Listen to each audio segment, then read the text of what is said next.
asalaamaaleykum mbokk waa Daara maa leen di nuyu di leen ziar ñi seetaan Djolof TV nuyu naa leen comme ni ma leen ko waxee woon rek actualité Daara Djolof bi yëpp incha allahu rabbi danañ leen ko wan tegal leen ko ngeen gis ko léegi nag ñu ngi si foire Daara Djolof fas yéene leen a woon lépp li nga xam ne day déroulé ci foire bi ngeen gisal ko seen bopp incha allahu rabbi xam naa ci kanam lay doon léegi.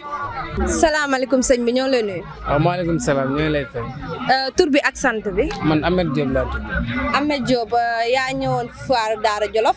waaw maa ñëwoon foire Daara Djolof waaw. foire bi naka lay demee affaire yaa ngi dox wala. waaw ñoo ngi sant mooy dox ndànk-ndànk rek client yi moom ñëwaguñ quoi. lan ak lan ngay jaay. man gisoo li may jaay ay tubay booy feren ak ay bëdi yooyu ay ballaar yooyu noonu lay jaay quoi. foo jógee ñëw si foire. man maa ngi jógee région Kaffrine dëkk bu ñuy wax Nganda laa jógee. Ndaan la nga jógee ñëw Daara Djolof ci foire bi yàgg nga fi ñëw. non yàgg ma fi ñëw de maa ngi soog a ñëw nii. yaa ngi fi doog ñëw waaye yaa ngi siy gis sa bopp. waaw maa ngi sant bu baax moom wax dëgg yàlla dëkk bi moom dëkk bu baax la moom wax dëgg yàlla dëkk bu baax la wax dëgg fa yàlla. amoo fi benn problème. amu fi benn problème ñoo ngi lekk ba suur di naan bu mandi ay nit ñu baax ñoo fi dëkk wax dëgg fa yàlla moom te ñi client yi tamit ñoo ngi ñëw ndànk-ndànk moom wax dëgg fa yàlla. léegi noo gisee Djolof TV. Djolof TV waaw di leen encouragé rek di wax seen liggéey rafet na comme nii moo baax di jàllale ay information yu baax di leen sant di leen gërëm. ñoo ngi lay nuyu sëñ bi. waaw ñu ngi leen di fay bu baax. tur bi ak sant bi. waaw Baye Laat Guèye. Baye Laat yàgg nga ñëw si foire bi. waaw bi mooy 2 ans de daaw ak ren. mbaa foire bi mi ngi neex. waaw ça va alhamdulilah ñu sant bu baax. foo jógee ñëw si foire bi. Touba. Touba nga jógee ñëw si foire bi yaa ngi gis sa bopp si foire bi. waaw alhamdulilah ñu sant bu baax ñuy kii benn quoi daanaka. ba affaire yaa ngi dox. affaire waaw client yi ñu ngi ñëw ñu ngi jënd waaw mais bu gënee ñëw tamit mu gën a maar ren ak événement yi fi passé ak yëpp yàqulu leen dara si ñaay mi. non lii kii kay mooy foire bi yéex a tàmbali ak date bu gàtt yi mais à part loolu moom ça va quoi. à part loolu daal neex na mbaa affaire yaa ngi déroulé comme nu mu waree amoo na fi benn problème. non fii moom à part loolu ça va quoi client yi ñu ngi ñëw ñu ngi jënd ndànk-ndànk ñu ngi ça va. ñu ngi ñëw ndànk-ndànk di jënd si comme ban heure lay gën affaire yi gën a dox. affaire bi comme gouvernement bi heure yi ay 18h ba ay 22h 23h loolu moom daal lay gën a gën a. nu ngeen gisee Djolof TV jóge ba Dakar ñëw ba Daara Djolof di leen seet. ça va liggéey bu rafet la ñu ngi leen di kontaane bu baax a baax loolu liggéey bu naaj ñu ngi leen di remercier bu baax a baax ci déplacement bi. merci beaucoup. ok merci kontaan nañ si yow. ñoo ngi lay nuyu. ñu ngi lay fay. noo gisee foire ren bi. foire ren bi de ñu ngi sant yàlla daal. foo jógee ñëw si foire bi. man Dakar laa jógee. Dakar nga jógee. waaw. yàgg nga ñëw si foire bi. foire bi waaw yàgg naa fi. yàgg nga fee ñëw. yàgg naa fi waaw. da ngay xaw a yëkkati baat bi tuuti. waaw baax na. naka foire bi mbaa mi ngi neex affaire yaa ngi dox wala. waaw affaire yi mi ngi dox ndànk-ndànk. mi ngi dox ndànk-ndànk. comme ban kii nii ngeen fi gën a mën a jaay. waaw foire bi moom bu defee 2 jours wala lendemain Tabaski jour boobu lay gën a tax.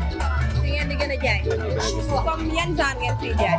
waaw ñun moom ay yére lañ jaay ay cargo ay ticket ay sort ñu daal lépp lu nit di sor rek bu dikkee fii incha allah rawatina góor. noo gisee Djolof TV jógee ba Dakar ñëw ba Daara Djolof seet si leen. waaw loolu moom dañ koy rafetlu bu baax a baax dañ koy rafetlu bu baax waaw di leen ñaanal yàlla mu fay leen comme que Dakar ak Djolof moom soree na trop kon bu nit daggee itam rek dikk di la defal benn affaire yow loolu da nga ko ciy satisfaire kontaan nañ ci trop macha allah. su ngeen kontaanee rek kontaan nañ comme nun leen ko waxee rek ñun ci biir foire Daara Djolof fas yéene leen a woon lépp lu xew ci foire bi incha allahu rabbi. ñoo ngi lay nuyu soxna si. maa ngi lay fay. tur bi ak sant bi. Ami Niang. Ami Ndiaye lan ngay def si foire bi. man de damaa indiwoon ay bagages ay dàll di pose ay xef ak sil ak yooyu noonu. di pose ay xef ak sil di jaay dàll ak yooyu.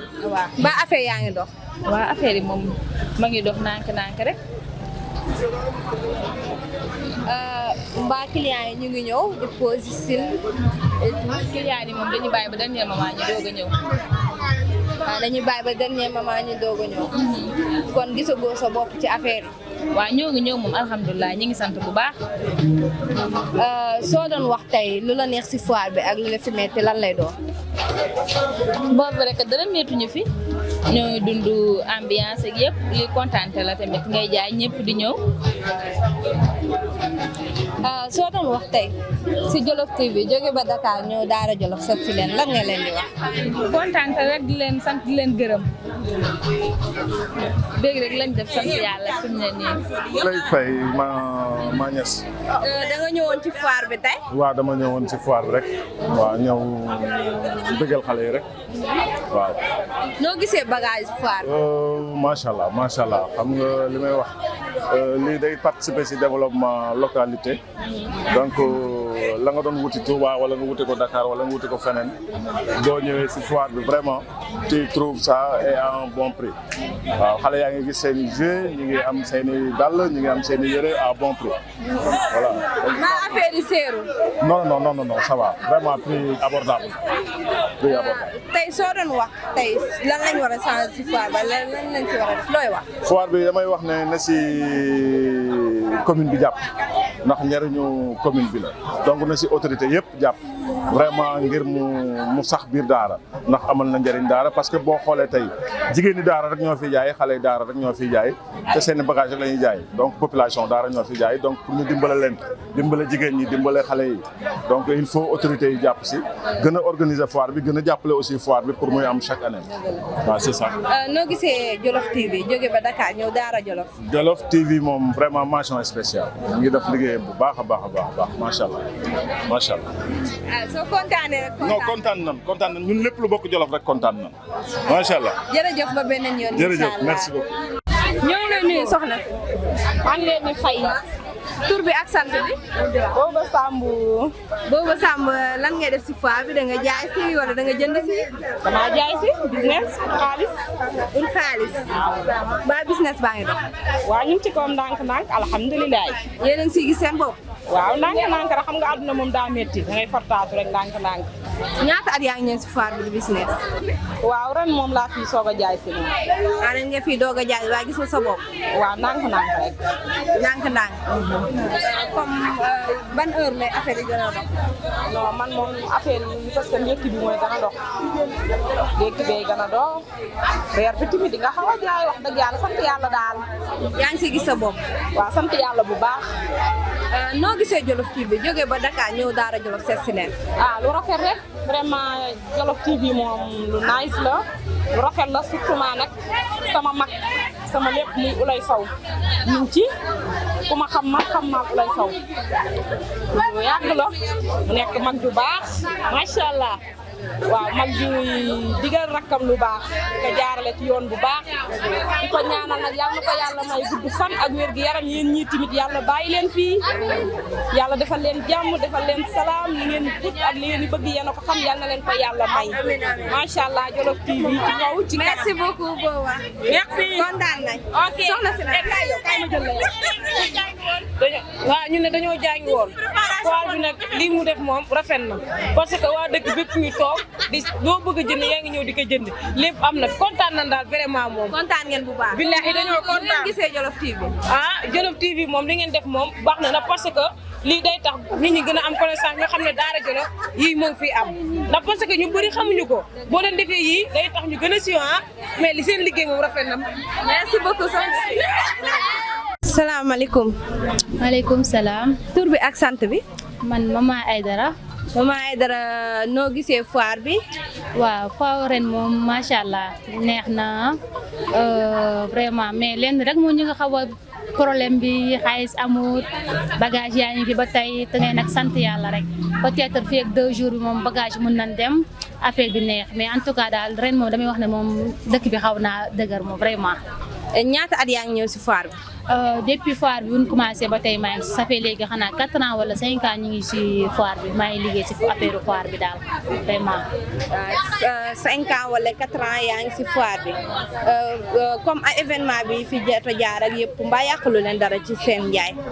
non vraiment liñ fi jot a jaay vraiment gisuma si benn yoon yàqute te dañ si chaque jour daal ñu ngi jaar yoon duñ gis benn agression duñ gis dara lépp danañ jaay si jàmm ñibbisiwaat si jàmm vraiment. macha allah daal.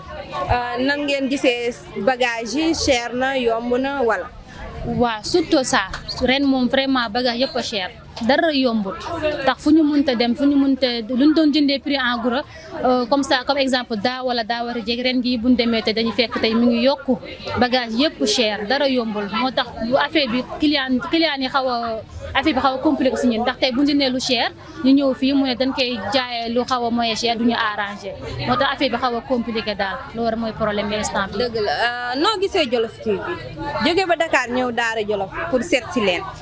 waaw vraiment Djolof TV moom sa kaw sa kanam si lu baax rek macha allah ñu ngi ñaan daal yàlla li ñu bëgg seen télé bi mu avancé mu am réussite totale daal loolu la ñuy ñaan yàlla vraiment kontaan si ñoom trop ndax déplacement bi ñëw ba Dahra Djolof def di fas yéene ñëw xool si foire bi nu mu tëddee nu mu demee daal en tout cas daal kontaan rek la ñuy def moom vraiment.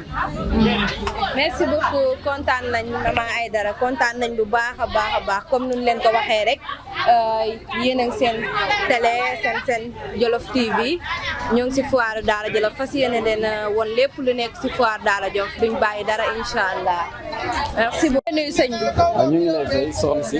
tur bi ak sant bi. man Aliou Diallo laa tudd. Aliou Diallo da nga ñëwoon si foire bi. dama ñëwoon si foire bi waaw.